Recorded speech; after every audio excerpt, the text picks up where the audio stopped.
that was enough for us to get started. And then the big, like, oh shit moment was, you know, I went onto my social media a week before we were going to open on a Monday. It was 2 months to the day that they shut us down. That was our plan to reopen, because once we decided, we said, all right, well, we got to open with a plan. You know, we can't just open and not know what we're talking about. We need to do the research. We need to do a safety protocol, and our safety protocol was so far above and beyond what anybody was doing. Every single person in the gym would have a spray bottle. We distanced the whole gym 6 feet apart. There was markings on the ground, new air filters, air scrubbers. We went so overboard. And I got in front of my camera. I wrote this little speech. I probably like rewrote it like 40 times, and I probably did 40 more takes. I was so nervous because I was talking to my phone, and, you know, I just said, hey, you know, we're Atilis Gym. This is who we are.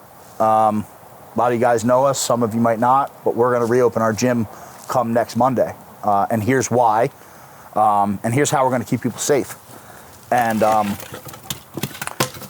I woke up the next morning, and, you know, at the time I had I don't know, maybe 8,000 followers on Instagram or something. It was, you know, I had a small fitness account, and the video had like 100,000 views.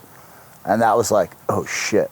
Like, and the comments were back and forth. It was like, why, you're gonna kill people, you know, whatever. And then there's people like, you know, just wildly supporting us, asking if they could come from New York to work out, and, you know, all this stuff. And that was like that first moment where I was like, oh, this is big. Like, this isn't gonna be a quiet thing. Dude, we all have the best time ever to start a small business. If I'm not gonna be 100% in, I'm not gonna do it. Come on, man, just be yourself. Yeah, and just show up as yourself. If you don't realize what I'm really about, I'm about freedom, family, and my country.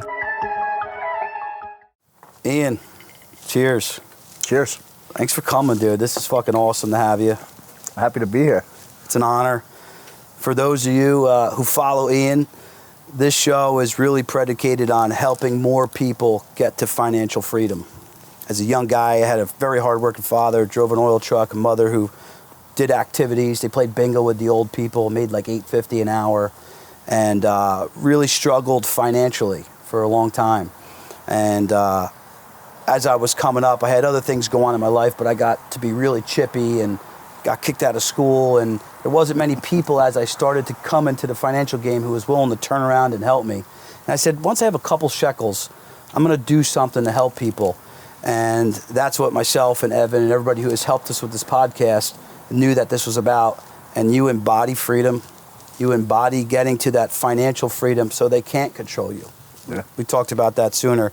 So really honored to have you. This is gonna be good. You're a Jersey guy, East Coast. Born and bred, man. We got our event coming up, the event New Jersey. Hopefully we can have you stop by. Yeah, man, I'd love to. Yeah, Keaton and myself and Nick and a bunch of good dudes. So thank you for coming on. I really appreciate it. It's a privilege. Thank you. Thank you for the warm welcome. Yeah, absolutely, man. You stood for freedom. That fucking mattered to me and everybody I know. So usually what I do is I kind of chronologically walk through people's lives. We try to pull out some business nuggets. We talk about some freedom. We talk about wherever the conversation takes us. So you grew up in Mount Laurel, about 45 minutes west of here. For those of you who watch that aren't from Jersey. And The Philly part of Jersey. Philly part of Jersey. So you're an Eagles fan? Yes. A little upset about that loss? It was a good game, man. Yeah. I can't fall. And the Chiefs are hard to hate, man. They are. Mahomes is a good dude. It's a lot easier to hate the Giants or hate the Cowboys or somebody like that, or even like New England. Whoa, dude. I'm a Cowboys fan, bro. It was a good game. You know, it was a really good season, so I can't be too mad at it. Jalen Hurts is a stud. I don't think he's going anywhere. No. He's a man with purpose. Yeah, and he's an impressive young man. You know what I mean? A lot of these guys, you know, they might be good at football, but they're not necessarily like great role models, especially for all the young kids who are watching them play. And that's somebody that, you know, I wouldn't mind my kids looking up to. Absolutely, you know, playing 100%. football at a young age, a guy like that. So. What he went through at Alabama, the way he kept his class about him and continued winning, and then coming into the NFL and doing what he's done. Yep, and he had that opportunity, and it all that poise kind of paid off for him very well. You know, and it'll be paying off for quite a long time as long as he keeps it up. So besides you being a Philly fan, which is now a mark against you, I was liking you, you know. Mike, I don't know if you should drive him home. So you went to, and I'm going to fast forward, went to high school, ended up going away to college. You originally went to? Stockton University, or Stockton College as it was called at the time. and you ran into some trouble there. They're like, we're done with you. Yeah. So I was a pretty rough around the edges kid. I didn't have a whole lot of male guidance growing up. My dad struggled with his own issues, so it was mom, and she did the best a mom can do. But at the end of the day, no matter how good a mom does, she can't turn a boy into a man. So, my teenage years, I was getting in trouble. I was just, I was a knucklehead, and being a knucklehead kind of led to one thing, and before I knew it, I was kind of an asshole. I didn't really have a whole lot of regard for anybody else. The world was mine to take from. I didn't really give a whole lot back. It was all about what I could get from people, places, and things. And I wound up in a world of trouble. When I was at Stockton University, I got in a car accident that ended the life of a young man. 100% my fault. I was doing 60, 70 miles per hour on a back road, driving like, your typical 20-year-old who thinks he's invincible and what he does has no impact on the world. And I got snapped out of that really quick. So I wound up doing 5 years in prison as a result of that. So it cut my time at Stockton. They did wipe their hands of me. But I was expelled for that and went away for 5 years. So I was put on hold in my 20s, put in timeout. For me personally, I don't cast judgment on you. That's horrible that a life was lost. But I had a very good friend, Ryan Ortlip, who was a really good dude. But he lived for speed. Yeah. And, we were all having a couple cocktails late night, and he hopped on a Hayabusa, and he was doing some pretty crazy speeds, and, his life was ended. Yeah. And that could have been someone else's life, too. He had no malicious intent, obviously just being young and dumb and, full of piss and vinegar, and that happens. Yeah, neither did I, but it doesn't matter at the end of the day. That you can't say, and I tried. I cried in the courtroom, and I walked around for years and years and years with that guilt, but you can't say I didn't mean it to the people that affected. Yeah. That doesn't have any bearing on what they've lost. It doesn't do anything to make their pain any better. And I had to learn to live with that my actions, as juvenile as they were, it's just a kid rushing on his way to work in the morning. Yeah. But the truth of the matter is that's how I acted in all of my affairs. I was very just selfish. I wasn't concerned about what was going on in the world. It was all about what I needed to do. And that morning I needed to get to work, and that's the way I looked at it. And it's terrible what happened. And people have a right to judge me. I've had to learn to live with that, and I've been judged a lot for it. But one of the things in prison, I remember when I was going through the process, I was out on bail for a year or so, kind of dealing with the charges, and one of the detectives on the case, I came in, a mess, stricken with guilt, 20 years old, trying to digest what had just happened. And he said to me, and he was like, I'll never forget it. He said, he's like, I know you don't understand this now. And he's like, and you're probably asking yourself why. And, he's like, but I've been responding to car accidents for a long time. And he said, when I pulled up at the scene, he said, I was certain that there was 2 casualties that day. And he said, and there you were, knocked out, but you were alive and well. He said, so you're very lucky. And he said, all I can say is, don't let 2 lives go to waste. He's like, you gotta figure out a way to do something good with your life, to maybe give a little bit back to the world. And that stuck with me. I took that with me everywhere I went. I still do. I still think about that conversation. And it's what a great thing to say to a young man. He could have crushed me. He could have. Because you're a loser. You're the problem with the world. He could have leveled me, and I was so vulnerable in that moment. I had so many tears in my eyes. I couldn't speak. I was so choked up. I was scared about what was going to happen to me, but I was also just absolutely stricken with guilt. Never in a million years did I ever mean to do that. And he could have just leveled me. He could have called me a piece of shit, and he wouldn't have been wrong in that. But he chose to give me those words. And I'm pretty sure he knew what he was doing.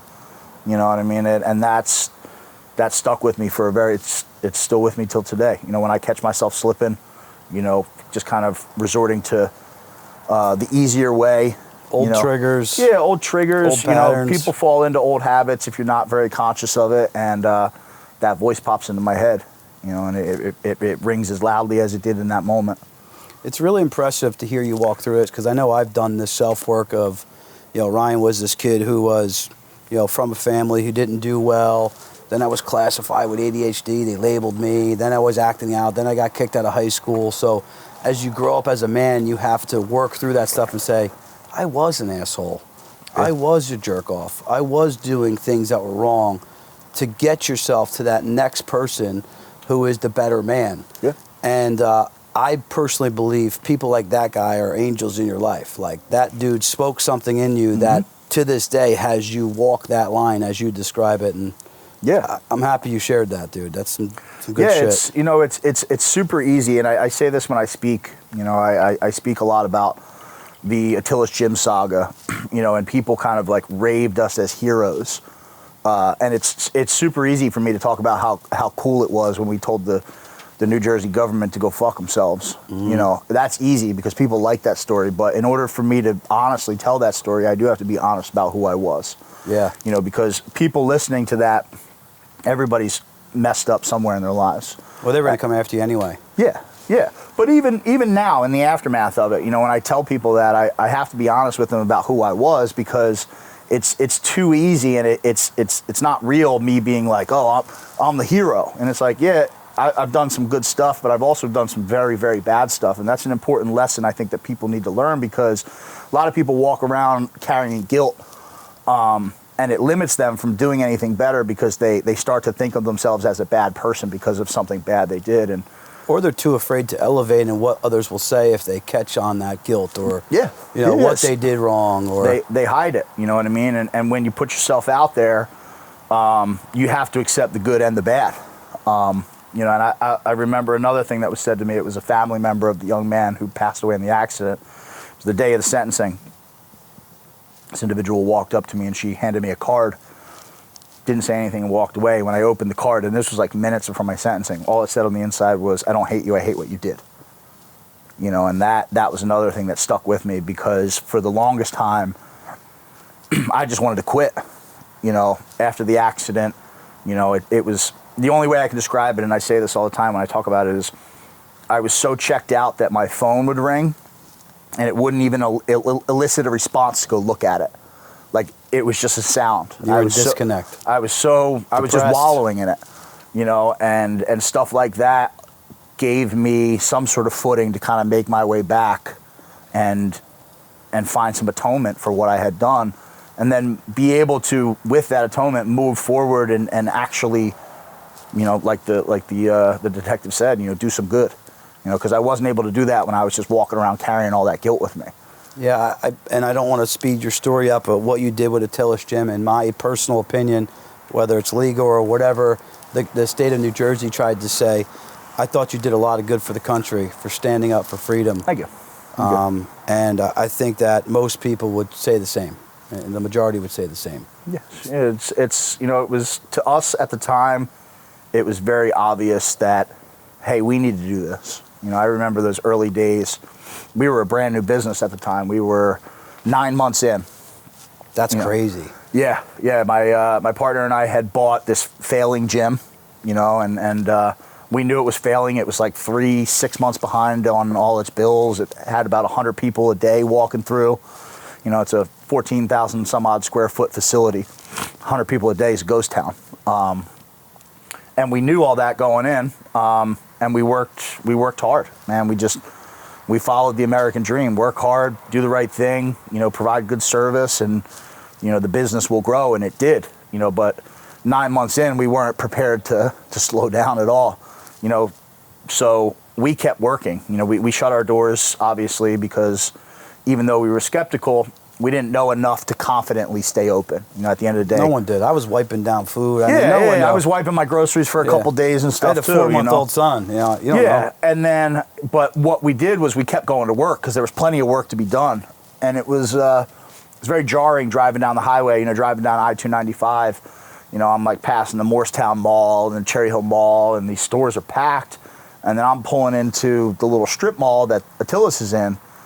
And it's like, man, this just don't make sense. And we both had it. We had this gut feeling like, we have to do this. We have an opportunity to do our part in what's right, and we knew it was right. It was crystal clear after the first couple days. Once we started doing our homework and we started paying attention to the politics and to the science, we wanted to know who was shutting us down. It was the politicians, and why.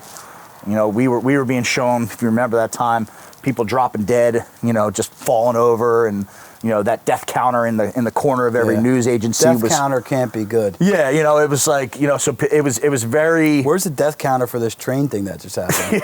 Yes, I know, seriously. I mean, and I don't know what's going on there either. But that just shows you, how manufactured that whole thing was, because you have something going on like that today, and there's media silence about it, but an upgraded version of the common cold was cause for alarm. So it was crystal clear. It was like, we have to do this. How did you know to do it? I didn't have a business that was shut down. I had business partners in the financial game, and I went right to Zoom. I didn't stop working, but I also didn't have to open my doors and have people come into my gym or my restaurant. Like, how did you really know it was like your fight and you were in it? And dude, I mean, it quickly escalated. That was crazy. It escalated very quickly. It's a combination of a couple things.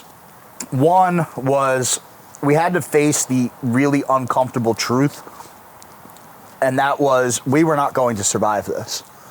And the other part of that uncomfortable truth was the people that said that they were going to be there for us weren't.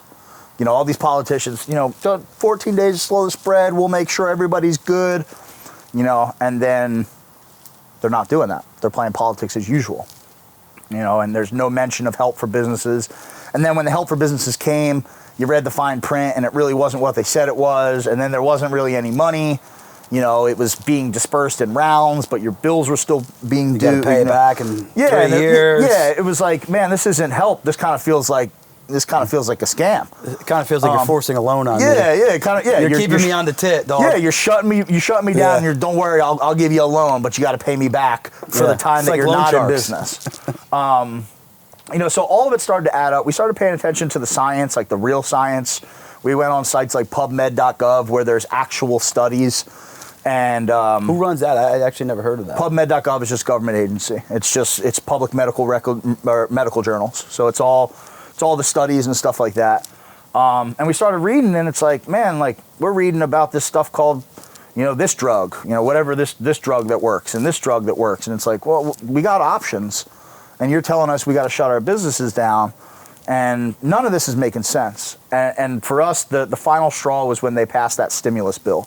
That was on day 11 here of the shutdown in New Jersey. They passed a $2.3 trillion economic stimulus plan, the COVID recovery plan, or whatever it was called. Thing's 1,000 pages long. Nobody read it, but in there was everything that we needed to know to open. For one, it's day 11. Yeah, day 11. Day 11, we're supposed to be opening in 3 days, and you start handing out money for 16 weeks, $600 a week for people to stay home. To me, that kind of seems like an incentive program more than anything. And meanwhile, these people aren't talking about health and fitness and anything like that. The only advice they were given was shut up, be afraid, and wait for our call. And that to me, if I don't know the plan, I'm going to figure it out. I'm not going to sit by and let anybody run my life, especially that I don't know.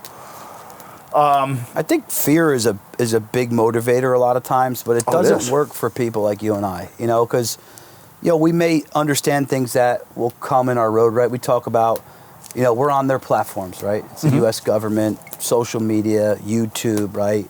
They may censor us after this shit, whatever. But I'm being careful with my language. Yeah, no. I think we're having a professional conversation, and everybody should be able to have a conversation. Yeah. That's what America's about. It's about freedom, and there was no conversation at that time. Well, good ideas win. When you allow conversation to flow and you allow people to flesh out their ideas, whether they agree, disagree, whether it's capitalism. Yeah. It's the good ideas will always prevail. And when you see censorship, that's usually an indicator that somebody's up to no good, because that bad idea will not float. And that's what you see in social media and stuff like that. But if you want to be on the platforms, you have to play the game a little bit. Yeah, and there's nothing wrong with playing the game. Everybody plays the game a little bit. What was your first inkling into like, oh shit, they're on to us? Like, what was it? It was just, did someone report you? Did the state show up? So day one. I need a Duraflame, Mike. Day one,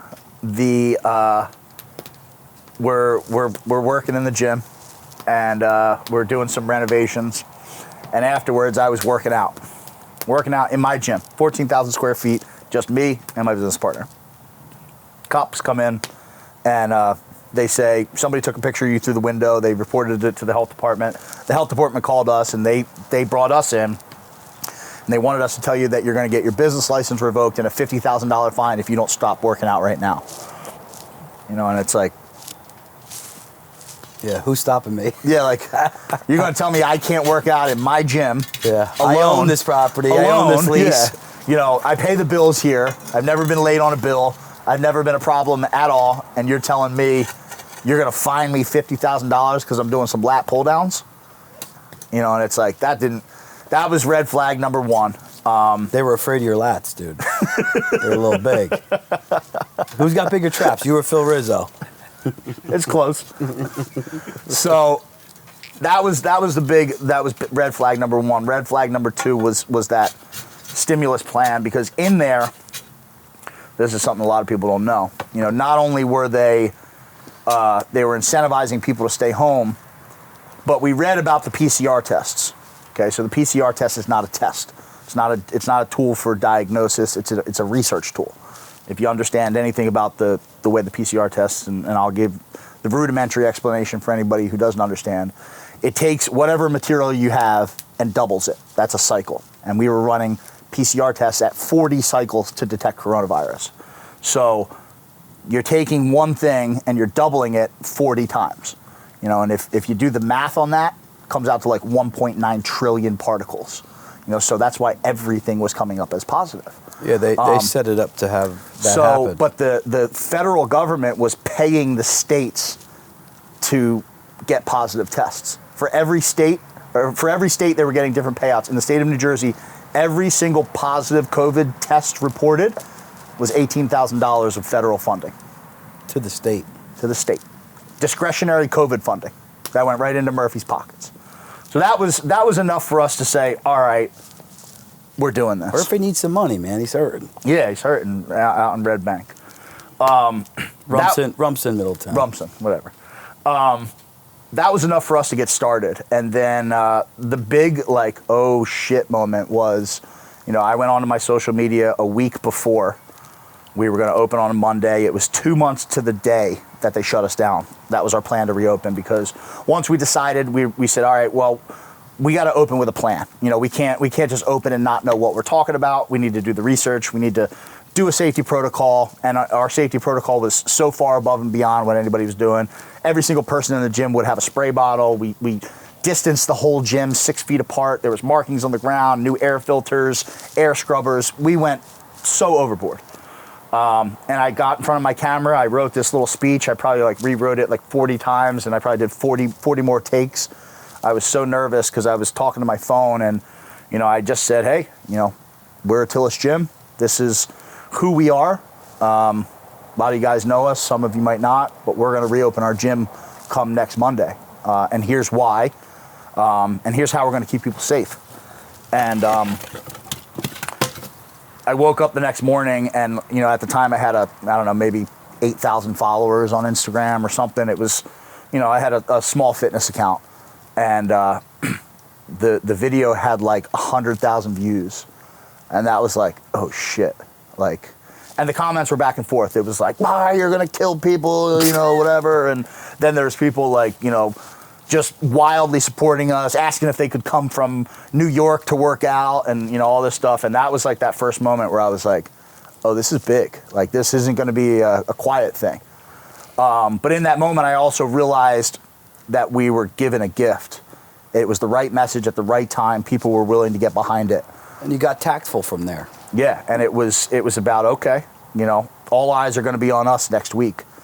And then the real moment where it got really real is the next day, a friend of a friend reached out to a producer on Tucker Carlson and just said hey, my friend's gym's going to reopen.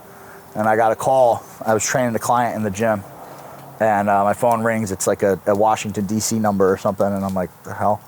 I pick it up and, they're like, hey, this is Alex from the Tucker Carlson show. I'm the executive producer. And I'm like, yeah? And they're like, are you on Atilis Gym? And I was like, yeah. And they're like, you going to open your gym next week? And I was like, yeah. And they're like, you want to come on the show and talk about it? And I was like, fuck yeah, I do. Yeah, I do. And so I went to this. So Tom, I got to stop you right there. Yeah. So in that moment, this is the thing, the barrier and wall of fear when you're able to go get and be that man in the arena is so thick and so tall. And there's so many of us as business owners or just in life in general that we don't know how to get over or under that wall. And we really don't need to. We need to lean into it. Yeah, because great things can come out of it. Yeah, will it cause us stress? Will it cause us agony? Potentially. But I believe that the greatness beyond that barrier of fear is so much greater than the agony that we're going to get and we're going to go through. How did you say, fuck it, I'm in? Well, going back to that idea that we had to come to terms with the uncomfortable truth. And the uncomfortable truth was that if we didn't do anything, our lives were going to be ruined. And if we didn't do anything, we were going to be complacent at a time when we shouldn't be. We were watching our country radically change. And I remember driving down the highways. Like and overnight too. I remember driving down the highway and it just being vacant, just abandoned. There's nobody on the highway. You're talking about an 8-lane highway. No one in New York City. Yeah, and it's like this. It shook me like in what I can only say is like a spiritual way. Like it made me sick to my stomach on like a spiritual level. I'm like, this. Something spoke to you like, this is wrong. This isn't okay. And if I died tomorrow, I wouldn't be proud of what I left for future generations. I'm fully convinced that the United States of America is the greatest country that has ever, blessed this earth. And you can come to this country with nothing and a decade later be on top of the world. And there's nowhere else in this world where you have that opportunity. Previous podcast before you, not to cut you off, this guy Ali, his real name I just discovered is Sajid. Did I say that right, Mike? Where'd he go? Sajid. Came from Pakistan with a blanket. He knows. And the dude is running a massive operation car service. He's transporting organs. And to this day, I've had people besides yourself that love America. I know that they're blessed, but no one has been more patriotic than that fucking Pakistani. Yeah, because they know what the rest of the world has to offer, and that was it for us. It was we were fortunately we were both on the same page, and it didn't sit right with either of us. My partner has 5 children. I didn't have any at the time, but it wasn't. I wouldn't have felt proud to be an American.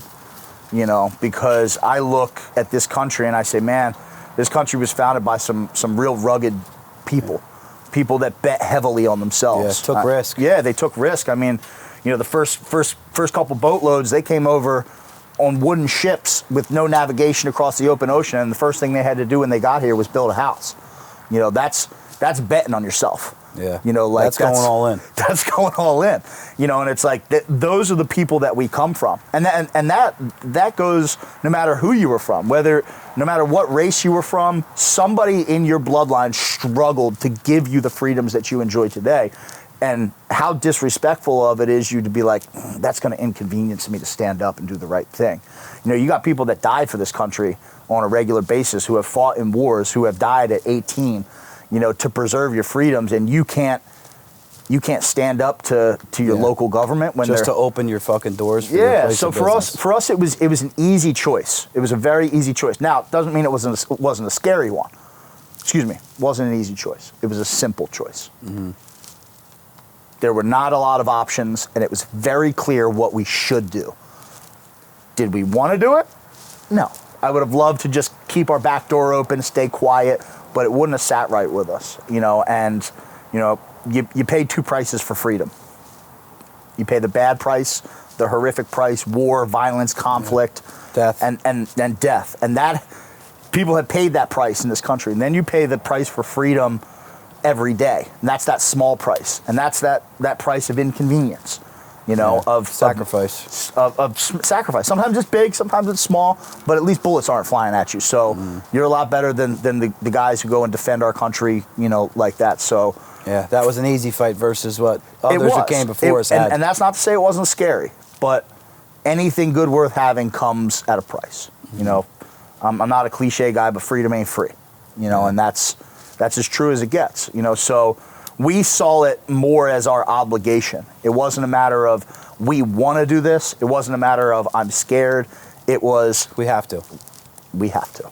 Yeah, I personally believe, and again, I don't know if you know, anybody who views this as, you know, into God or whatever, and I'm not trying to push that, but there's some vibration or universe or some spirit, whatever you want to call it, that was dropping down on you and your partner that were like, dude, stand the fuck up.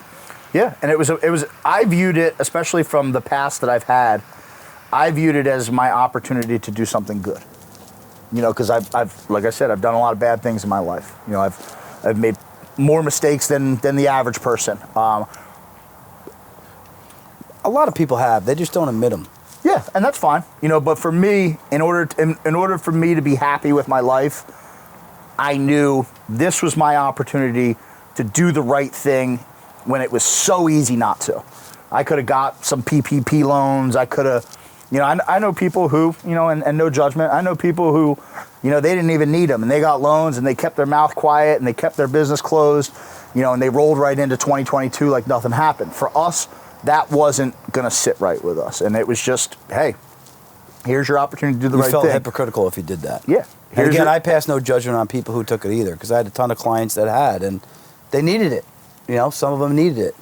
But there was a lot of money that was sent out. I remember, I think it was the LA Rams or the Lakers or somebody, you know, after it come out, they had read some of the language and they sent the money back. They're like, we don't need it, you know? So there was entities as big as the Lakers. I think it was the Lakers. Yeah, you know. Big corporations grabbing that money. And a lot of people think, you know, again, play the game, you're in the system.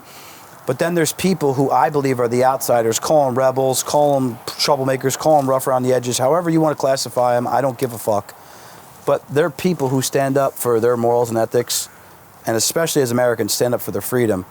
And you and your partner did that, and dude, I give you a full salute to that. They may ban my shit for a year after this. I don't care. You know, no, it's, you know, sometimes you have to throw yourself up for sacrifice. You know, you have to be that man in the arena, and that's not always fun, but it is always worth it. You know, like when you do the right thing, and I've seen this through the years, I've talked to tens of thousands of people, you know, people who made sacrifices, people who, when they were forced into taking something they didn't want to take or losing their job, I know a lot of people who said, I'm good, I'll figure this out on my own. And it may have been rough, but every single one of those people who I know who made that difficult choice ended up better as a result. I got to give my wife a shout out. Yeah. Kelly. Yeah. She's loving, kind, patient, everything that a woman should be for a family. And my wife was pregnant at the time when COVID was going on, and they were telling her she needed to take a vaccine or test every day, and she said no to both. Yeah. And good for her. She never lost her job. You know, now we brought her home, and that was her wishes. She wanted to take care of her family, but she never backed down. Yeah. And people like that are my hero. And that's no, you know, a lot of people think, you know, they look at the Atilis story and be like, man, you guys are heroes. In my opinion, anybody who stood their ground, you know, whether it was something like that or something else, they played a part in it. And that's a heroic act, saying, no, I'm not going to do what you tell me because I'm not afraid of what you're going to take from me. And I know that you're not in the right, and I know that I'm going to be okay. You know, I'll figure it out. You know, that's what the American spirit was built on. This country was built on a bunch of people who said, fuck you and your 3% tax. You know, and they were willing to say that to the most powerful man in the world, the King of England at the time, who was essentially the ruler of the known world. And there were a bunch of 20-year-olds in this country who said, screw you. We're not paying your tax. Bring your army over. Yeah, let's roll. And there's nothing better than that, because that's what freedom is about. It comes at that cost.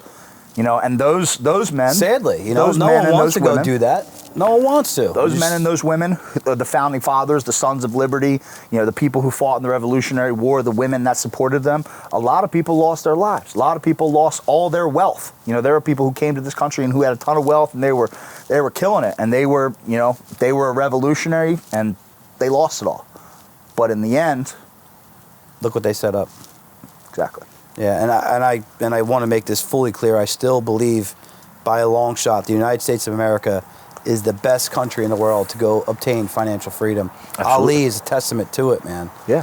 Any first-generation immigrant who came to this country typically has more of an appreciation than a lot of the people who live in this country and who were born here, because they understand that, you know, we got it good here. It might not be perfect. You know, nothing's ever perfect. And we've had our bumps along the way. You know, America hasn't always been a perfect nation, but there's no place in the world like this place. There's a lot of evil in the world, too. You know, nations have to do, you know, tough things, make hard decisions. Yeah, you don't always make the right call. You're not always on the right side of history. It is what it is. But the fact of the matter is this country welcomes people from all over the world with open arms, and it gives them an opportunity to create something better and to leave something for their children. And most of the world is not like that. Most of the world, people survive. They don't thrive. Barely. Yeah, and Survive. it's just about getting through the next day. And, you know, so we got something special here. You know, and it's important that not we only protect that and preserve it. We not only important that we recognize it, but that we respect that and that we pay our dues in whatever way that comes. Yeah. That's what this podcast is about. Again, not to be repetitive, man. A kid who comes from nothing. My mom and dad worked extremely hard to allow me to get over here. I live over here in Point Pleasant, Bay Head area. I was a kid who was kicked out of high school, and now I'm here talking to a guy with the type of influence and clout that you have. That's America, dude. Pretty cool. That's pretty cool, you know, and anybody can do that. No matter which color you are, no matter what walk of life you came from, no matter what trauma you've been through. Yeah. If you're willing to fucking put it out there and become the man or the woman in the arena, you can win in America. Yeah, and I think that's something that, you know, maybe we lost a little bit of, and I think people are starting to realize that more now. It's coming back. Yeah, it's definitely coming back, you know, and it's coming back, I think, with the younger generations. I think that's important. You got a lot of young... You were a leader in that, man. That's really fucking cool. I'm just maybe happy it'll to be be in a some part history of it. books 50 years from now. Maybe. Yeah, maybe not. The man with the beard. So I want to roll this along into some business nuggets and you know, understanding that you had that type of media presence, right? Yeah. All of a sudden you had this guy Alex call you from Tucker Carlson, which is standing up for freedom and, you know, doing the thing that he does still to this day. Shout out to Tucker, great dude. Yeah. You know, Shout out that to was Tucker just, for real. yeah, he's a real dude.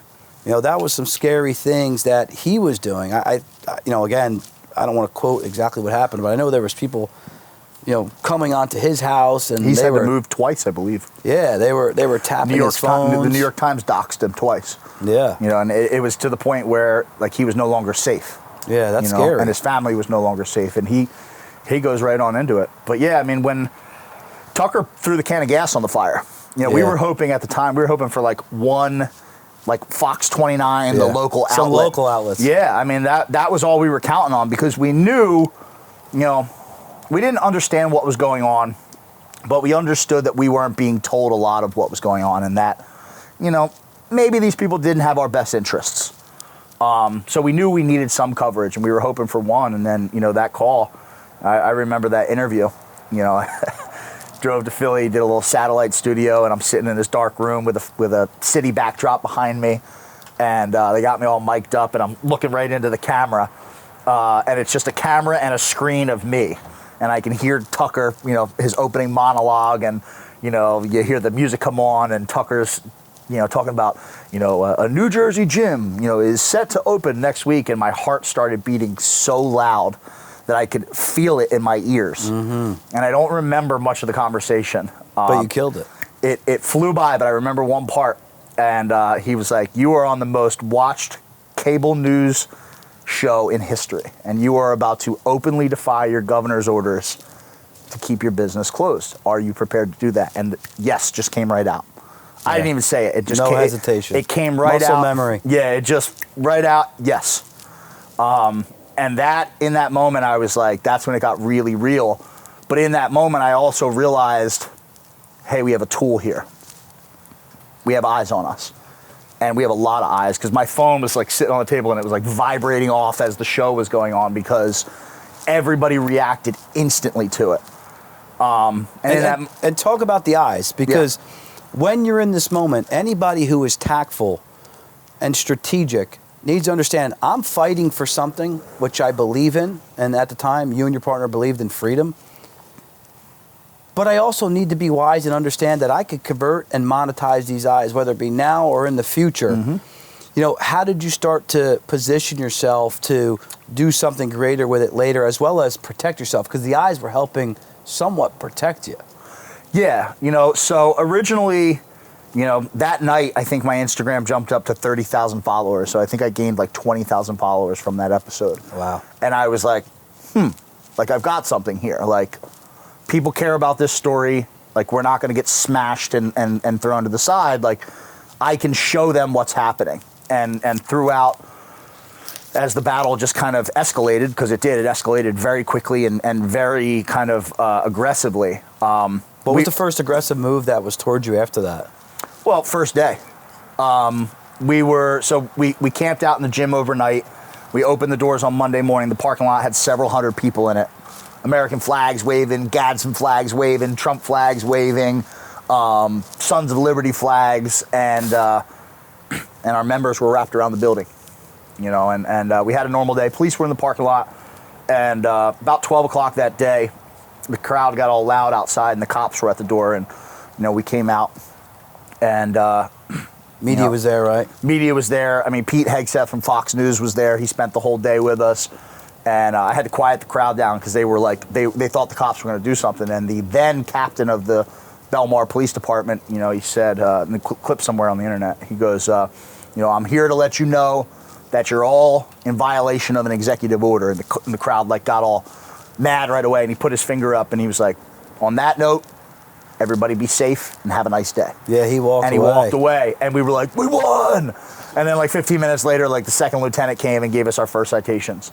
And then it just escalated from there. It was citations for us. The next couple of days, it was more citations for all of our members. They were following people home. They arrested a guy. Then it was a health department shutdown. Then they locked our doors. Then there was a $15,000 a day fine. Then they were messing with our plumbing. Then they were taking money from our bank account, subpoenaing our personal records. Then they took our business license. Then they arrested us. Right? And it was just like right off to the races from there. So you and I talked offline quickly about, you know, the New Jersey State Police. And at some, you know, time during that duration of what you just explained, Day 3, you know, they were looking to potentially come in and you know, be aggressive and probably lock you guys up, throw you around, do whatever they were going to do. Explain that situation and what the state troopers did in New Jersey. So Governor Murphy was putting pressure on the Bellmawr Police Department. You know, like I said, the captain the first day, he was like, nope, not my problem. You know what I mean? Because we didn't open with the intent to like middle fingers up, screw you. It was like, hey, you guys are crushing small businesses. Here's our plan to reopen. Come and talk to us. And hey, if you're a small business out there, we spent time on this. Take it, adapt it to your business, open your business. So the police weren't interested because we had notified them. You know, and we went to the Bellmawr Police Department, we went to the local government, and we said, hey, just a heads up, we're going to open our gym. And they were like, okay. Like they didn't even know what they were supposed to do. So Governor Murphy applied pressure via the Sheriff's Department on the Bellmawr Police Department and said, if they don't get in there and do something, I'm going to furlough the entire police department for 60 days without pay. So that's what prompted the second lieutenant to kind of jump in. That didn't work. So then he decided he was going to bring the state troopers in. And there's a barracks right down the street. A lot of state troopers, you know, we had a lot of Bellmawr cops, a lot of local cops, and state troopers working out there. And whatever their special operations unit is, their SWAT unit, you know, they were all geared up and ready to come in and I assume knock heads. Black trucks, everything. They were lined up down the street, and as soon as they got the order that they were coming to Atilis Gym, they said no. Universally, they stood down. That's amazing. And what I respect most about it is they said, you're not going to make hypocrites out of us, because the barracks gym was open. and they were allowed to train in their gym. So they said, nope, we're not your personal guard. And a lot of governors did that. Cuomo used the sheriff's department as his personal, enforcers. And they were, I don't know if they were ever reprimanded for it. I'm not, but I know that they had the order. The order was to come, and they said, nope. And I got a ton of respect for that, because that's what needed it to happen. Yeah, offline, I won't, give any names, but I've definitely heard a couple stories where they were working with other federal entities, and there were some other state troopers that were like, yeah, we're not in on this. Yeah. January 6th, multiple That's a good situations. That is what police work is supposed to be. It's about protecting people. It's not about enforcing rules. You know what I mean? You're not a rule enforcer. You're somebody who protects and serves the community. And again, I also do see it from the, a lot of times what I've discovered is like Ryan's upset here, where my perch is here. And then the next eagle has his perch here. So he could see out so much further than me on this perch. So I try to put myself in government, government's shoes, right? Phil Murphy's shoes. Hey, we got to protect people. The overall scare is X. And who knows what type of information was being fed to Murphy, right? You don't know. But then as things roll out. That's why we said to them, come talk to us. Yeah. And when they didn't talk to us, it was very clear what the agenda was. If they would have came to us and said, hey, listen, it's not safe. Here's what we know. We would have at least been open to hear it. But they didn't want to. And that was a tell for us. It was like, you guys are destroying, like we were watching local businesses drop like flies, multi-generational businesses. I mean, delis and restaurants that have been open for 3 generations, 4 generations. And that's rare. Going out of business. It's hard to do with small business. That won't, and the thing that irritated us is like, you've got people dictating policy about business who have never been in business. Yeah. Most people who haven't been in business don't understand that small business, you're a bad month away or 2 from going out, even in the best times. It's... Yeah, we're not dealing with corporation money, billions and trillions. Cash flow. Then they looked at Planet Fitness can stay closed. Well, of course they can. They've got a piggy bank. We had nothing.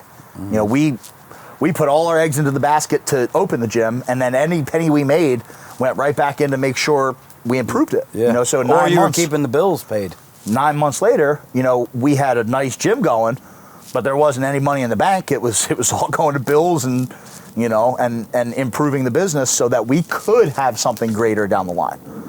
So, and that's where the platform came in.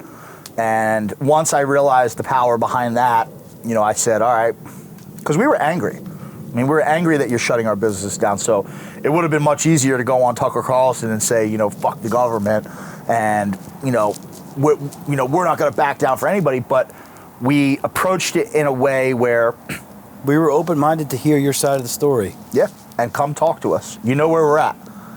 You know where we're at, and throughout the interviews, I had to learn to kind of control my frustration. I want to pan to a break for a bathroom, and maybe more cigars. Shout out to Figurago Cigars. Pretty good, right? It's a great cigar, right? Yeah. Dude's out in the desert. He calls himself the Desert Rat.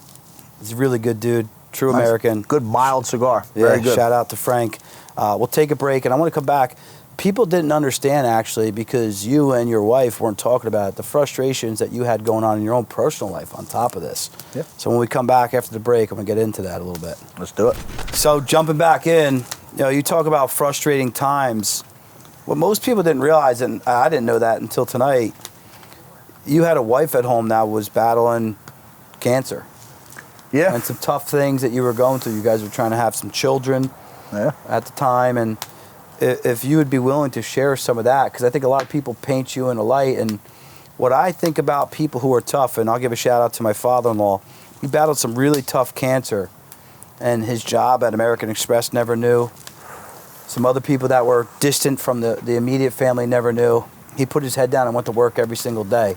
Yeah. And you weren't just going to work. You were fighting for, really at the time, you were fighting for a country, man. There was a lot of eyes on you while you had a sick wife at home, and that's not an easy thing to do. Yeah, and I credit it to her. She was tough enough to kind of handle most of it, alone. I was at the gym. I was manning the battle station, because for a very long time, we were there 16 hours a day, 7 days a week, minimum of 12.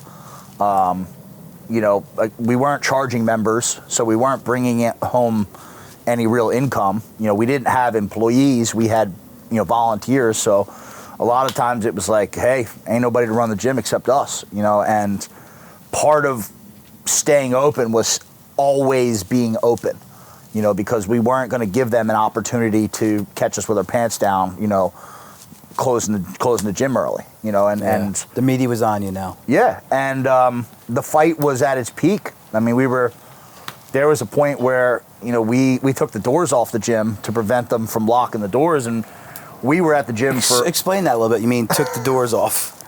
So, on day 5, they locked our doors, and that was the first kind of time they did that, and, we picked the locks and we went back inside, whatever, fuck you.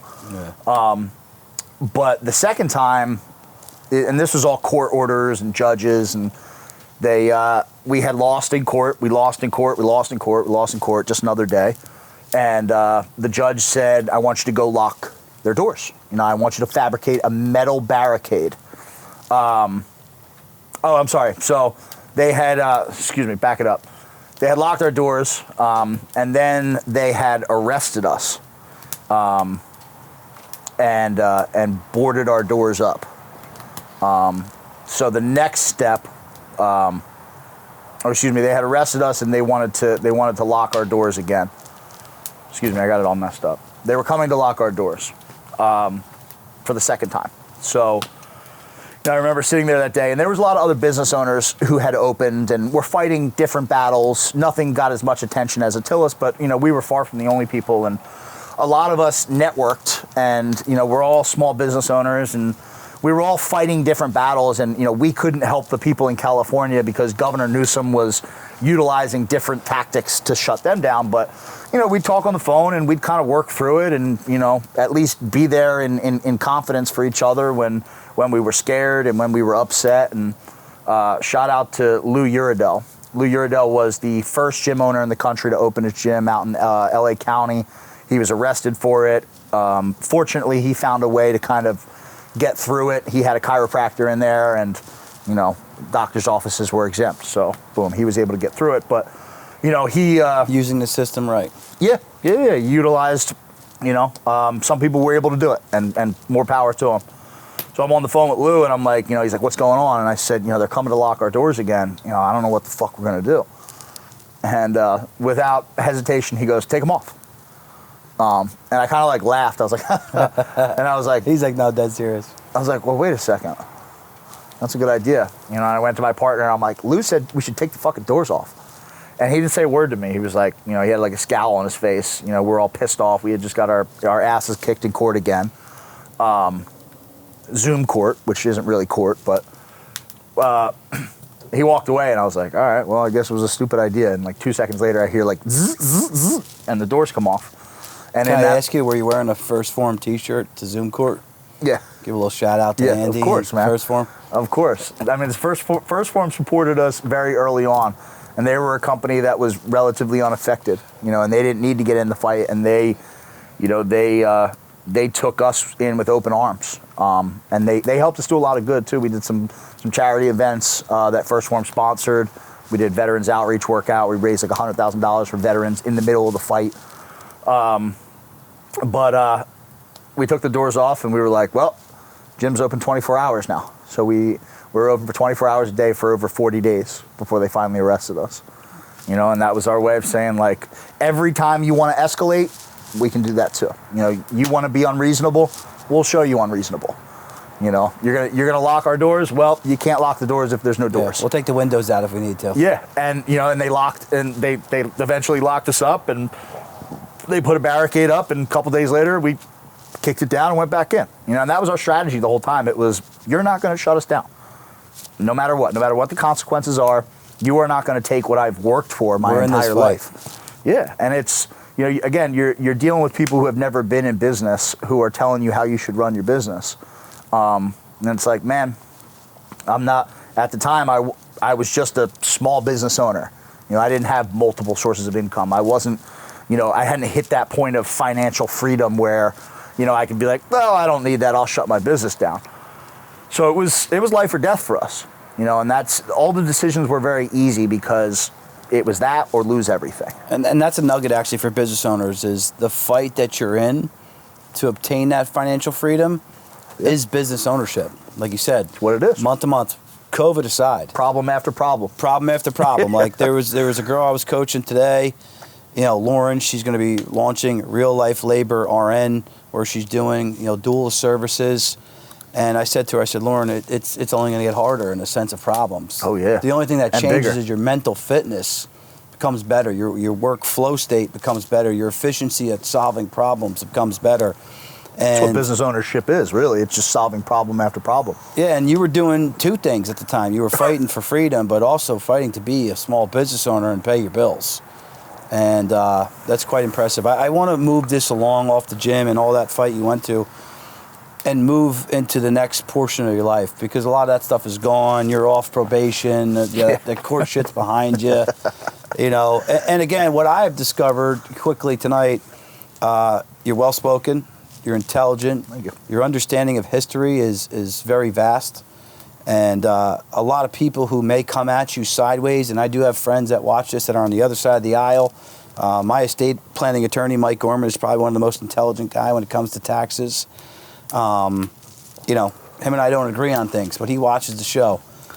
You are a guy who understands what you're talking about. You're a guy who does your homework, and you're a guy who's rooted in your morals and ethics, and you stand for freedom. And there's nothing wrong with that. And what you did at Atilis Gym, you and your partner, shout out to him. Dude, you stood up for a country. You stood up for a guy like me. I remember one night you were out in Staten Island. Yeah. You were Max Public House. Yeah, you're at Max Yeah. Public House, and I know some bar owners in New York, and they were like fucking cheering on, but they were nervous. They wouldn't do the same thing, and It was scary, but that again, it's like for us, as much as it was doing the right thing for our country, it was also, hey, this is just another obstacle that we got to overcome in business. Sometimes it's not going to be fair. It's not always a level playing field. And you've got to really want it. If you want to be a successful business owner, you got to run it because it's only a matter of time until you hit problems. dig deep. And the more successful you get, the bigger your problems become. So if you want that life, if you want that freedom, and all of the good that comes of being a small business owner or a business owner, big business owner, whatever, you've got to be willing to sacrifice, whether it's your time, whether it's your sanity at some points, whether it's your sleep, those sacrifices Anxieties come in hitting you. all shapes and sizes, and I tried to always view this as just another obstacle in business, even though it was rare and it was Bigger than that. it was, but at the end of the day, somebody was trying to shut our business down and they had no good reason for it, so it's war, because I built this. And I give you credit for you and your partner for staying, non-violent during that. I'm a type of person that, although we have There were laws. times we wanted to be different. Yeah, dude. But that's not going to get you anywhere. It's not, and you got to be more strategic, and you got to, you got to listen to the rules of the law in the state as well as the government, and play the justice system, which does end up leaning towards freedom at the end of the day. It may turn slow over time. Takes a while. Yeah. It's like a cruise ship turning around. Yeah, but at the end of the day, you guys got your license back. Yeah, March 2022. After 2 years of running the gym with not charging members, originally we weren't charging anybody because it wasn't about that. It was about, hey, we're opening. Yeah. That, and we didn't know who was going to come, so it wasn't like we were just going to turn our billing on. 2 years, we relied on donations, and we sold a lot of T-shirts. And I want to pivot it. It's a perfect segue into financial freedom and also being tactful. So talk about the T-shirts and talk about where that money poured in from. And I bought one of the T-shirts as well. I don't know where that thing is. There's plenty of them floating around, that's for sure. Talk about that. We, when we first opened, it was just, hey, you wanna help us? Go donate to this GoFundMe. We're gonna spend all that money on legal costs. And we didn't think it was going to last this long. We thought we were going to have a little tiff with the government and we were going to come to some sort of amicable agreement, and it just escalated and escalated and escalated. we were being fined $15,000 per day. We weren't charging members. Then they took our business license, and then they reopened the gyms right afterwards. And I don't care who you are. Yeah. You can have, $5 million liquid set aside as a small business owner. And again, that's not a ton of money. Yeah. But to a small business owner in their 30s, 40, early 40s, that's a good amount of money. 15 grand adds up quick. A day. Real quick. $15,497.76 per day. Where that number came from, I still have no idea. Yeah. That was Murphy's taxes. Yeah, that was Murphy's tax. Absolutely. That was his personal vendetta tax. So, eventually we felt bad, even though like people gave and they gave generously and they were happy to do it. We didn't want to just take money. So we said, all right, we had some people asking for t-shirts, and at the time we were a brand new gym. We had like a rack of maybe 20 shirts, a couple in each size. White and black. Like no colors. And, people were calling and they were like, hey man, like we want to support you, like what should we do? And we were like, man, like I feel bad just taking money. Like, why don't we make some t-shirts? At least that way when people give us $20, they get a t-shirt. You're also spreading the word. That's old school guerrilla marketing. It very much became that. So, and it came like, people were ordering shirts and then we were out of them. And I'm like, man, why don't we, we had this slogan when we first started. It was Bellmawr versus everybody. We were the new guys in town. We were the new gym. That was our aggressive stance. We're here to stay. Our gym's the best kind of thing. But in the fight, it became Bellmawr for everybody. So we put that on a t-shirt and we threw the Atilis Gym logo on the back and, put the preamble of the Constitution on there. And we said, hey, we got some shirts for sale if you guys want to help us. Like, stop donating, buy a t-shirt if you want to help. And man, that caught fire quick because I remember you being on the back of your pickup truck going, they can keep finding us, but if we're selling the t-shirts at this pace, we're good. It started out like a slow trickle. Like there was like 10 orders, and then there was like, 25, and then there was 50. And I'm like, when we first started, like I'm like handwriting like the addresses and like packing them in manila envelopes. And it got big, and I'm like, dude, we need a website. We didn't even have a website. We need like, help. all right, so we set up a Shopify and said, hey, and, kind of integrated it so it was a little more seamless. And then shout out to Shopify. They didn't shut you down. They did not shut us down. We were a little nervous, and shout out to GoFundMe too. They, they've done some bullshit, but they let us ride, and, there was a pretty hefty GoFundMe that they didn't touch. So very quickly it was like, okay, we can't charge members. We got overhead. We got increased overhead because we're going through paper towels at a we were talking about going through firewood like crazy here. We had all these new costs of business that we weren't anticipating. You weren't used to. So our overhead increased, and then we had this massive legal battle. But hold on, time out again, nugget. As a business owner, for going back to the basics of business ownership, you got to adapt. You got to pivot. You got to get around the hurdle. Yeah. How else can we bring the money in? Every time going to court, it's $30,000. To write a motion and have your lawyers appear. Yeah. That adds up quick, especially when you're not bringing in any money. So, my social media grew and grew and grew, and people were so good to us. And it was just like, hey, buy a t-shirt, and then next thing you know, we're sending t-shirts out by the hundreds every day. And I don't even know the figures. I'd have to go back and look. But I think we sold damn near worth $1 million worth of t-shirts. That's awesome. Over the course of a year and a half. That's freedom, man. That's Americans that were behind you. Yeah, and it's cool because the t-shirt became an identifier, like word of mouth. We sent these t-shirts not only to 50 states, hundreds of times over. We sent it to 18 different countries. We sent it to Canada. We sent it to Mexico. We sent it to Ireland, England, Scotland, Germany, France, Australia, New Zealand. We even sent one to Qatar. This guy, God bless him. It's probably Ali's cousin. Yeah, God bless him, in Qatar, ordered a shirt, and I had to send him an email, and I was like, bro, like, I'm gonna have to charge you more for shipping. Like, it's like $80 to get this shirt out there. Like, are you sure you want this? And he was like, yeah. Yeah. Fuck yeah. So I slipped him some extra shirts in there, and So time out though. Went out to Qatar. Freedom is not just something that America holds the most of. Freedom is something that all of us as humans connected, no matter what religion, again, color, creed, walk of life that you come from. I think that all humans, not just Americans, want freedom. Yeah. And those T-shirt sales speak to it. That it became an identifier. Like one of my favorite pictures of all times, somebody sent us a newspaper clipping from Australia. It's the front page of a newspaper, and it was like, COVID resistance grows among unrest, whatever. And it was a picture of a guy standing in front of a police line, waving an Australian flag, and he's got a fucking Bellmawr for everybody t-shirt on. That's awesome. And he's wearing one of our hats that says, "Make politicians afraid again." So here's this guy in Australia fighting for freedom, whatever semblance of freedom he has out there. Small. Yeah, and it's not like what we have. It's not the same, but he's still fighting. And he connected with us on that level because he was like, man, that shirt means something. And I got thousands of messages.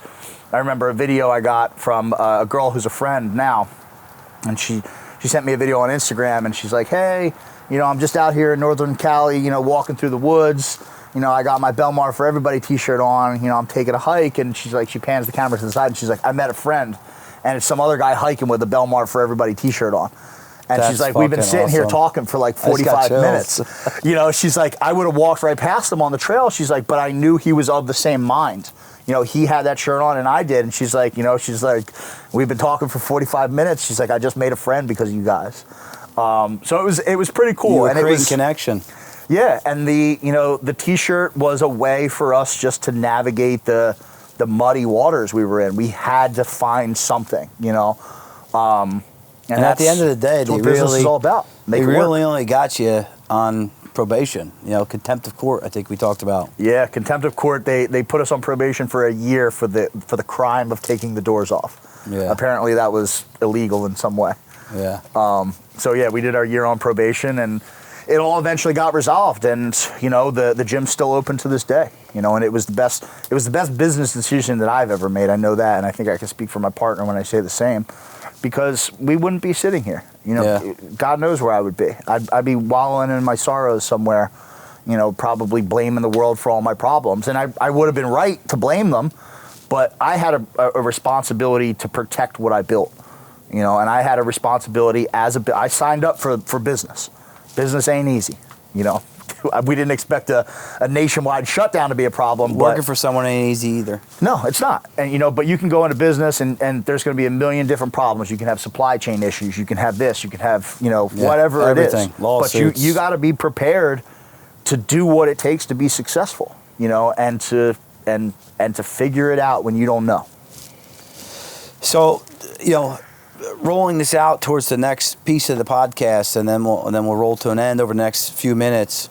I want to talk about where you're going and what you've been able to spin this into, right? So many times I talk to people, you're virtually creating communication. You're virtually creating those relationships. Back in the day, me and you would meet up at a gym workout, right? You're a trainer, you're in good shape, you're going to help Ryan get in shape, right? And we should work out together. We have a bench contest.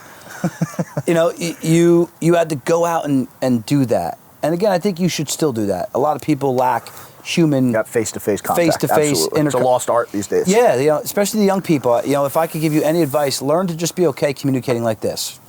Nobody's different than you. We all put our pants on the same fucking way. It don't matter who the fuck you are. You don't jump in them? Yeah, I could. Sometimes I do. If I got to get it over the belly, dude, sometimes my belly hangs below my belt buckle. Some people have told me that. But, you were able to connect with those people on that level, and now you're taking this to another world, right? That life is kind of behind you, right? Who you are, the tough things you went through. You have that Jocko Willink, good, right? Things were hard, good. You learned. Yeah. Good. You had I'm thankful for it every day. You're thankful for it. And now you have a great partnership in Phorm, right? Yeah.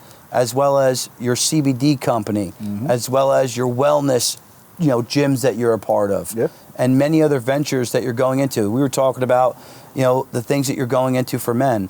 And dude, I've been saying to our little group here, it's funny, most people would really laugh at this, right? We call it Ryan's resource room, but at my little office that we have, we do knee wrestling, bro. You got some beef in the office, let's fucking go. Yeah. Dude. You got a problem? Let's go. Ain't nothing wrong with that. It's fun. Yeah, it's fun. And it's a good outlet. And you're doing that for men, though. Talk about that. Yeah, so, part of what I learned, I got thrust into this this figure, this political figure, or this public figure. And, that wasn't ever the intent, but I was the voice.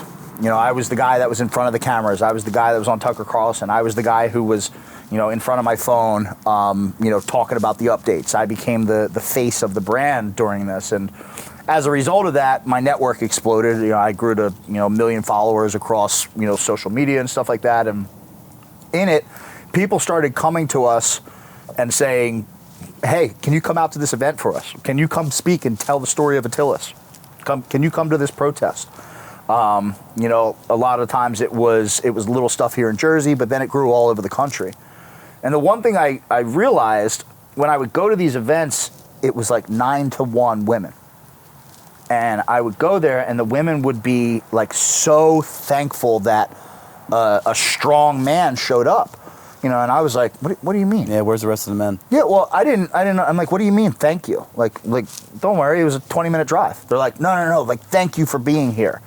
I'm like, what do you mean? And they're like, well, our husbands aren't here, and we need more men. And then I look around and it's like, yeah, it's like 9-to-1. And you've got women on the front line fighting for their kids' rights in schools or whatever it was. It was always something different. And the women were badass. Shout out to Kelsey and Kelly, who are teachers here. My wife and my good friend Phil's They've been wife. on the front lines of a lot of this stuff, especially with the school systems, with medical freedom in the schools and stuff like that.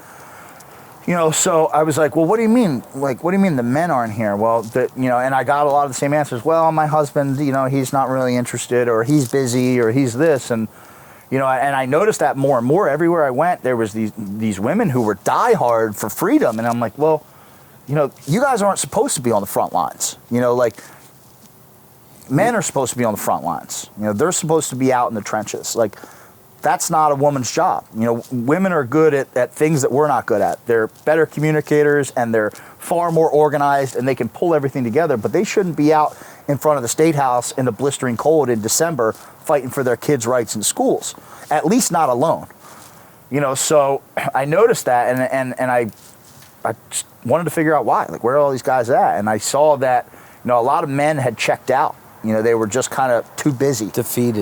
Defeated. It was a lot of things. They had checked out because, they were tired of getting yelled at for being a straight white male or whatever it was.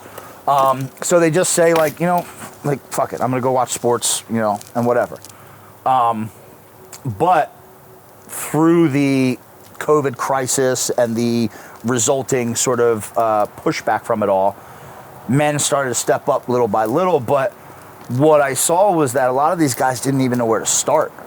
You know what I mean? Like they've been so, and not to throw any shade or say they're not doing their jobs, but they're busy going to work and they get home and they're tired and big bills, kids are going to college. They're not thinking about their kids' medical freedom at school, because they got 100 other things. And a lot of guys just didn't even know where to start to be able to stand on their own 2 feet, because they've checked out for so long, they've become docile. They don't have opinions anymore. You know what I mean? And I saw that as a really bad thing. So, guys would reach out and they would just want to know where to start. Like, hey, I want to reclaim my life. You know what I mean? And a lot of them were staring down mandates, that they had to get vaccinated or whatever. And, a lot of these men had avoided hard choices their whole life because they were just tired. And this was the first hard choice they had to make, and they didn't even know how to make it. So what I discovered in just even coaching, men as business owners, is they do know the right thing to do. They do know they do know the hard thing that they need to do. They just need a little bit of a shove, a little bit of a slap in the ass, or just a little bit of a mind shift. And you're doing that. I know you're hooking up. They need other men. Yes, that's what I mean. And that's all of those things that you mentioned are things that other men give them, not their wives, not their mothers, not their sisters. Okay. And that's not a woman. A woman's place isn't to harden a man and to sharpen a man. I call it your tribe. You know what I mean? And what happens with modern men is that we tend to get isolated as we get older. And things that were common 50 years ago in our father's generation or our grandfather's generation, men's groups, there was once upon a time when a couple times a week you get home from work and you go down to the men's club and you sit around, you smoke cigars, and you have Suburban, and you talk about life, and you talk about business, and you talk about love and family and children and being a parent, and you work through your fears and you work through your anxiety, and you get tested by other men. Yeah, no judgment. No judgment. And it's that brotherhood. It's that being hard on each other, but also being there for each other, holding each other accountable, holding each other to the standard of being not just a man, but being a good man, being a man who not only protects and provides for his family, but can do the right thing in his community and is not afraid to speak out. And stand up. And we don't have a lot of that anymore because it's been labeled as bad. Like, oh, you're not inclusive. Like, why would you not? Bad. Yeah, and it's healthy. Men need that. They need each other. The most important relationships for a man in how much of a quality man he will be is not the woman in his life, but it's his friends. Because... And you can judge a man quickly. Yeah, well... Understanding his friends. Men become men by being around other men. That competition, that rivalry, just pushing each other, holding each other accountable. All those things were missing, so we started running men's groups. Before we get into that, I want to give a little, talk to the ladies. Not that I'm preaching at them, but like those of you who are on the borderline of feminists and you're not really into that, like maybe just encourage your man to go hang out with other good men, right? That have good intent. We're not going out looking to do the wrong thing and have too many cocktails and end up sleeping with someone else. Like, encourage your man to be around another strong man that's doing the right thing in his life, and you'll reap the benefits of that. I learned from a lot of guys that were doing the right thing, and I was growing in that, but we started to encourage men to get together more and discuss ideas. Like, the modern man, like the most exposure he has with male bonding is like going out and chasing girls at a young age. Like, you're not bonding. Me and you go out to the bar at 20 some years old, you and I aren't improving our friendship. We're standing in a place with loud music, not talking to each other, chasing girls. Mm-hmm. That's not what we're talking about. And we're not talking about sitting on the couch watching football all day, as much as I like football, or just staring at a screen and reciting sports. You know what I mean? Like, there's got to be a time when men get together and challenge each other. Like you were talking about something as stupid as like wrestling, when you got a disagreement. Sometimes you get physical. But each man walks away from that situation a little bit better, with a little bit of better understanding of the next person. And maybe a little bit humbled if he needed his ego checked, or maybe a little bit more confident if he wasn't confident. Mm-hmm. And that's how, as men, we get better. I just want to clarify that I'm the champion of knee wrestling in the office, so if anybody wants to go, we could do that. Maybe you should come in, we can film that shit. You and I will go. We'll go at it. Best man wins. What is the men's retreat? Rattle off a couple that you've been working with the last 6 months to a year. Recently I went down to Florida. It's about an hour north of Orlando. They got a nice ranch down there. It's called Full Spectrum Warriors. And the summit is called the Protectors Summit. And it's a 3-day retreat. Everybody comes down. They camp right on this beautiful place. It's run by former Navy SEAL Rich Graham. Shout out to Rich. He's doing an awesome thing there. Need to get Rich on the podcast. Dude, he's an awesome guy. He'd be a great guest. Seriously. Hook it up. And, we talked, and there were some lectures from some guys who had some interesting stuff to share. And then we did firearms training. We did some really grueling group workouts where guys had to, learn and cooperate. One of them was, we ran these guys through a 4-mile ruck through the woods where teams of anywhere from 6 to 10 of them were carrying a log on their shoulder the whole time. And you're talking through sand and you got guys fighting each other and yelling. But at the end, everybody finishes a little bit better. Yeah, they came together. So it was a long weekend, and there's a whole lot of that kind of popping up, where people are starting to realize the value in it. Like, that might seem kind of silly, like go pay some money to go run around the woods. I don't think it's silly at all. Yeah, and it's not. It's not, because we learned all sorts of stuff. We learned about finance. We learned about business. We learned about, personal relationships with God. We learned about being better fathers. We had a wide range of men. We had, I think the youngest guy there was 20 years old, and the oldest guy was 67. That's awesome. And he's down there getting dirty with everybody. Talk about the wisdom gap, right? From that 60 to that 20. Everybody leaves with just, even if it's just one thing. and they go home, and the idea is go bring that into your community. Go bring that first anywhere, bring that within yourself, and then bring that home to your family, the people that you protect and provide for. And then when you're good there, once your cup is overfilled, pour that out into your community. You know, and when you're better for your family. When your family's better for the community. And when the community's better for the country. And that cup just kind of keeps overflowing. Yeah, overflowing. But we fell into this trap through the years where we're supposed to care about everybody else first. And that, you know, we care about Ukraine and we care about this place and all our money goes here and all our attention goes here.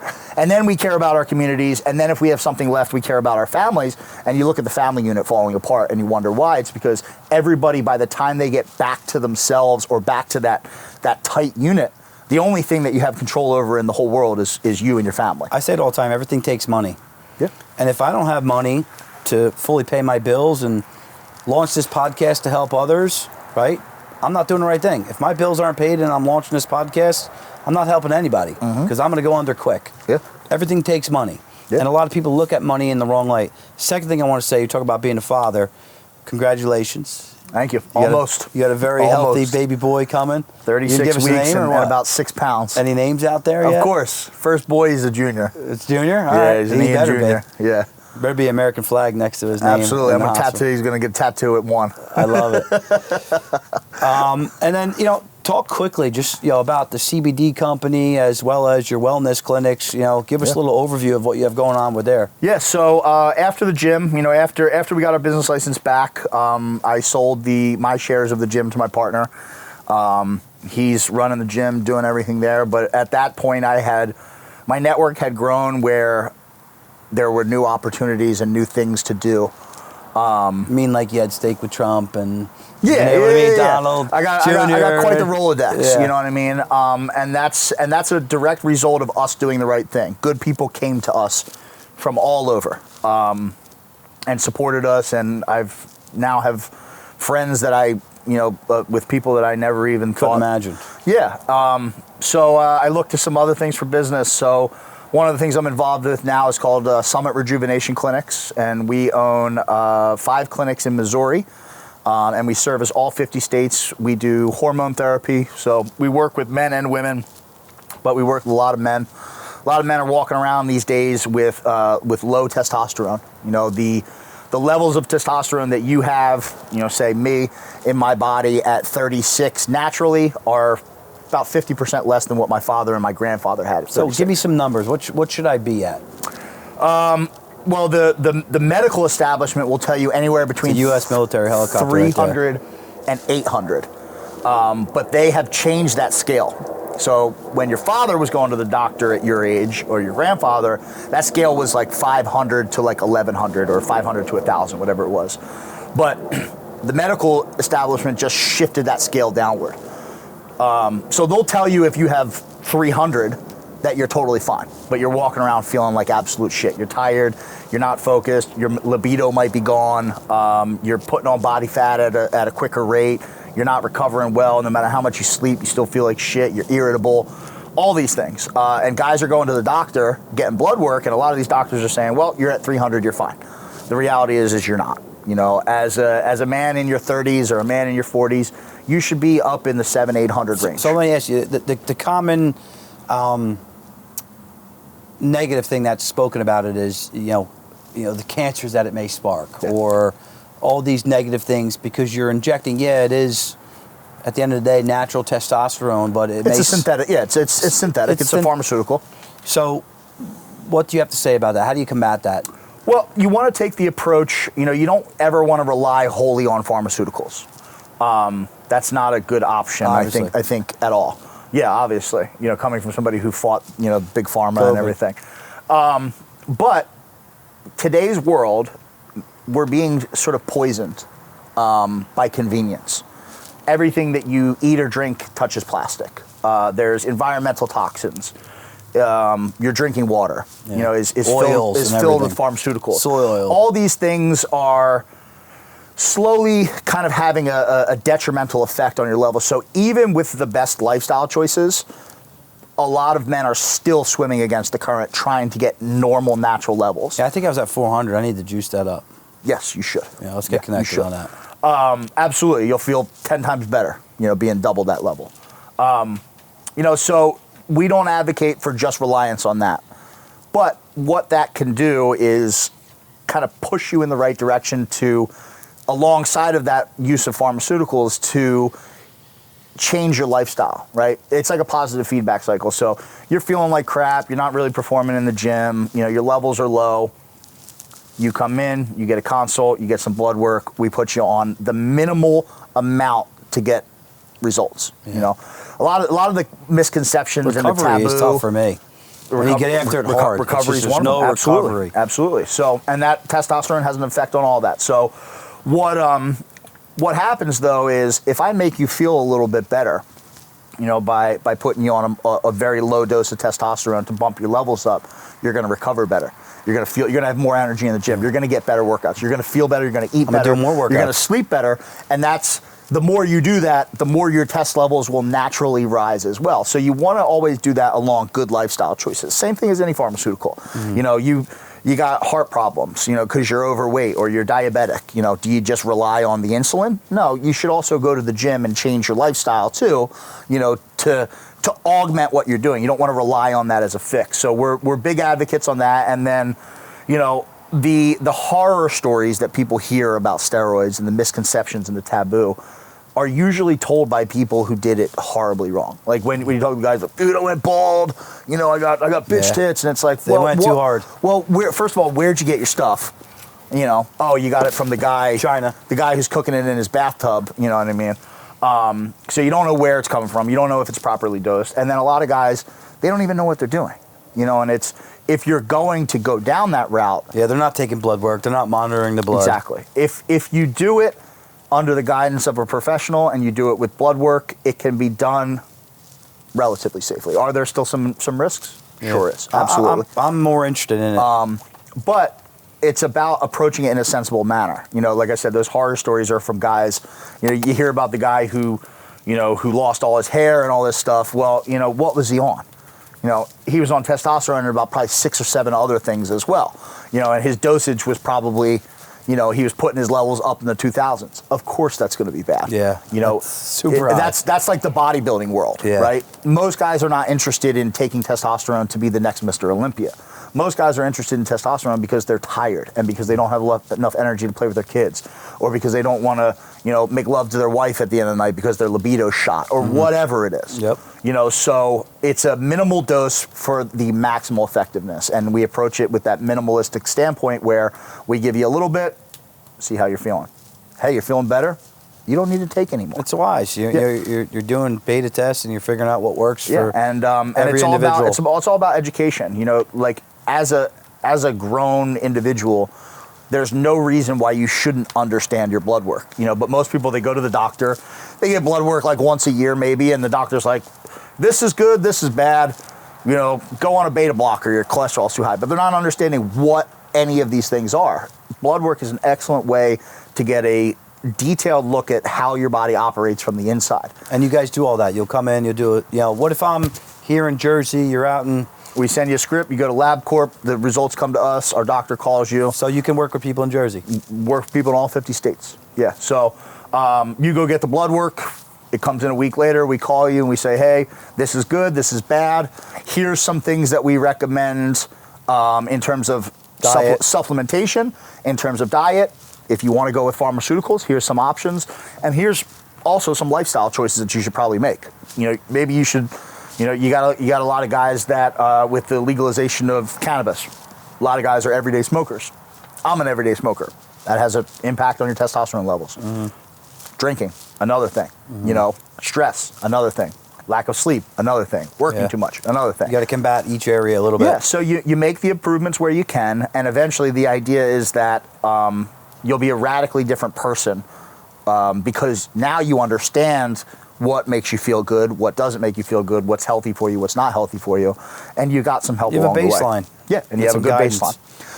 Rolling into the CBD a little bit, give us a brief overview of that and name of the company. So that's RecoveryCBD. My partner is actually, he was a supporter of the gym. He's based out of Maine, and when we had that Veterans Outreach workout, we pulled in businesses from everywhere because the idea was we want to raise a bunch of money for veterans, and we're going to need some help doing it. So come down, support us, donate, set up shop, display your product, whatever you want to do. And he had started during COVID, built this CBD business, just from a one-stop shed or one little room bootstrap operation, and built it. And we stayed in touch. And as I was kind of exiting Atilis, he called me, or I called him. And I was actually working sponsored with a CBD company at the time. I was working with a different company just as a sponsored athlete. And I said, I like this CBD stuff. It's done wonders for me and my recovery. I feel better on it. I said, but I'd rather work with you. You've become a friend over the years. And he said, I'm glad you called. He said, because the business is growing. He's had 3 successful years, has grown. Year 1 to year 2, I think he quadrupled his sales, and then year 3 was on track to kind of build upon that. And he said, I can no longer run this business by myself, so I want to bring you in as the... And you guys are fully produced in the US of A. Yeah, so he brought me on as the director of brand management. We, unlike most CBD, CBD, you had like a gold rush, like hot product. Hot. Yeah, it was like everybody in there, anybody who had a little bit of a celebrity name or some money, they just tied to it, was approached by somebody who sold them, hey, I'll white label CBD for you and we'll put your face on it, and every celebrity or every, and there were a lot of brands that came and went because the product messaging was up here, and it's like, CBD, it fixes everything. And then the consumer knowledge was here because people are like, so it's weed in a bottle. Yeah. And it's like, no. So what we have done is we have lowered the messaging and made it more concise and more clear with a quality product. It's not going to cure everything. We're trying to replace your ibuprofen. It's about fighting inflammation in the body. It's about reduction of pain, anxiety, stress. And it's something that should be a daily supplement, and it's THC free and whatever. And then at the same time, we educate the consumers. So in all of our accounts, we go into the account when it opens, whether it's a gym or it's a chiropractor's office or whatever, and we come in and we educate them so that they can educate people on the product. And we made it affordable. Again, a lot of the CBD businesses that propped up, it was white label. So you buy 10,000 bottles at $20 a bottle, and good luck, sell them for whatever you want. Yeah. So it's a transactional business. You had volume game. Yeah, and you had people who are just trying to sell one bottle and move on to the next sale, where we want people to come back and we want you to buy a bottle every month. And we're going to make it affordable for you because we make it ourselves. It's not there's no middleman. We manufacture and we do retail. And it's a beautiful business model. It's worked really well.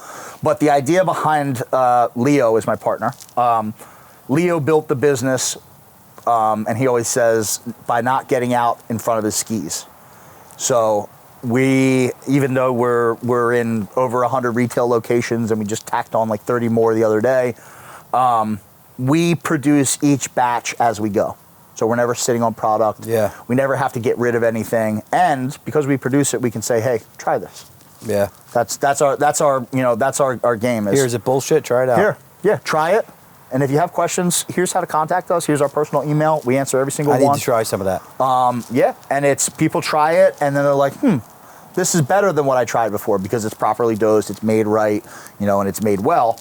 And little by little, the business is growing. We're looking at some huge accounts in the next coming year. Like I said, we just landed an account with 30 stores in a chain store out in, it's called S2. It's out in Missouri and in Kansas and Illinois. You need some good partnerships here with the podcast here in Jersey. Yeah. No, and it's now that's what I came aboard for, was to grow the brand, because talk about it. Leo built it, and now it's let's get it out in front of the eyes, of more people. Let's get it in more stores. Let's get it in front of people. Let's educate them on the product. And what a better guy that somebody who's come from the exercise fitness world and someone who's well spoken. Yeah, and it's awesome. We get to help people. Yeah, and moving you along. Is there anything else that you've dipped your toes in, that you're working on, that you want to talk about, you're excited about? Yeah, so I'm working on a book. Oh, here we go. Working on a book. I have been working on a book for a very, very long time. We were going to write a book about the Atilis story. Time out. Was there a woman who was writing a book, a woman and her husband, and when the feds came in or something, they had There was a publisher who was originally the book was going to be ghostwritten, and I decided that I wanted to write it. So now it's a bit of an autobiography. So I'm writing and self-publishing it now. That didn't work out with the publisher.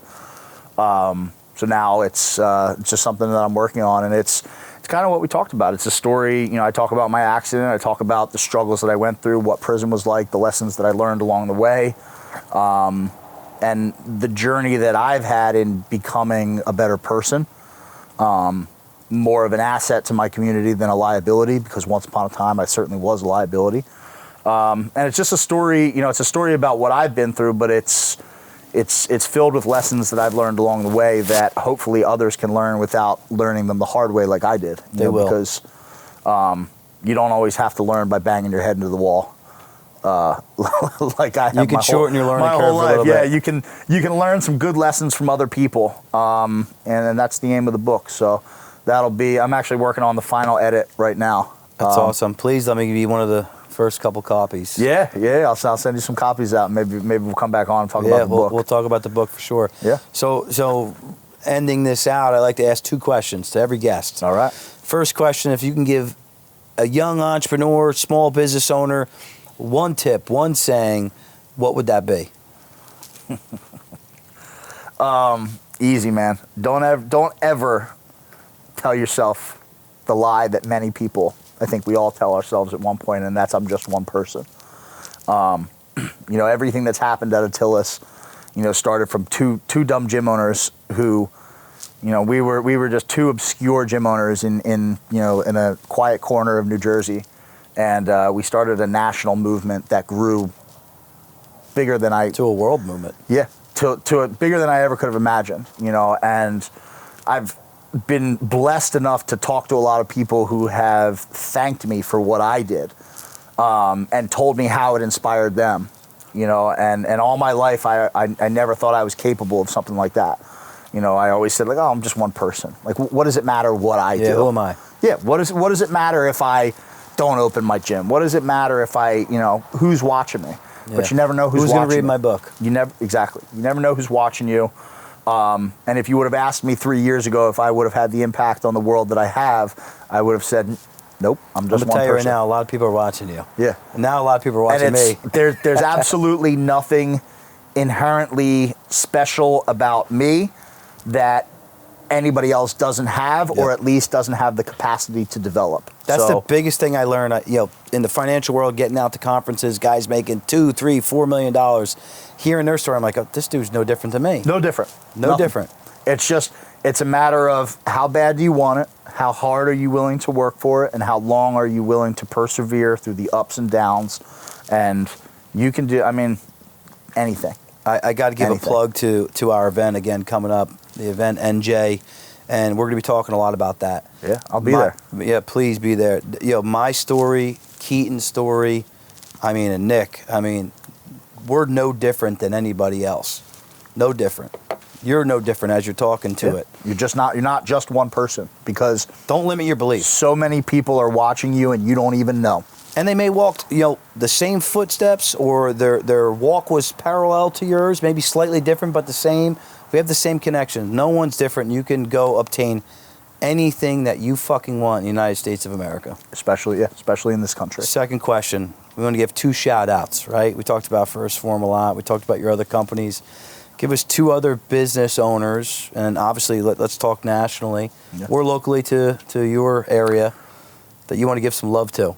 Well, the one I have to give a shout out to my dear friend, one of my best friends in the entire world, Andy Frisella. Yeah, great dude.